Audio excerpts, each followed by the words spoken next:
தன்னலமே இல்லாமல் உங்கள் நலத்தை வச்சு அவன் நலத்தையே மறந்து தொண்டை எத்தனை பேர் வெயில வந்து நின்னா, எத்தனை பேர் மயக்கம் போட்டு இருந்தான். கடைசி தஞ்சாவூர் மீட்டிங் அந்த பையன் அடிச்சு இன்னைக்கு ஐசியூல கிடக்குறான். அவனுக்கு என்ன, அவன் எத்தனை கோடி உங்ககிட்ட வாங்கிட்டான், இல்ல நாளைக்கு எத்தனை கான்ட்ராக்ட் வாங்க போறான்.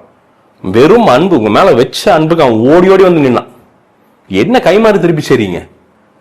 உங்க கூட இருக்கிற ஆதவ ஒரிஜினால இருந்து எல்லா சத்தியபாமாக்காரங்கள்ல இருந்து எல்லாருமே ஒன்னா உங்களுடைய பணத்துக்கோ இல்ல பதவிக்கோ வெயிட் பண்ணிட்டு உட்காந்துருக்கான். நாளைக்கு பணமோ பதவியோ கிடைக்கும் பகிர்ந்துக்கலான்னு உட்காந்துருக்கான். எல்லாம் லாப நோக்கத்துல தான் உட்காந்துருக்கான். உங்க அடிப்படை தொண்டன் அப்படி நிக்கிறானா? உங்களுக்காண்டி இருக்கானா? அவன் தான் முன்னாடி நின்று ஈட்டியில உங்களுக்கு பொதுவாக அவன் தான் வாங்குறான். அவன் ஒரு பைசா ஆதாயம் தேடுறது இல்லை. நிறைய பேர் வீட்டை நிலங்களை வித்து இன்னைக்கு வந்து உட்காந்து கட்சி செலவுக்கு பண்ணிட்டு மாவட்ட செயலர் நிறைய பேர் வெளியில சொல்ல முடியாம தவிச்சிட்டு இருக்கான். காசு இருந்தும் போட்டி போடுறதுக்கு முன்னாடி வந்து உங்க கட்சி நிர்வாகி உங்களை சுத்தி இருக்கிறவனெல்லாம் விடாம என்னடா பண்றதுன்னு விரக்தியில் எத்தனை பேர் உட்காந்துருக்கான்னு தெரியுங்களா?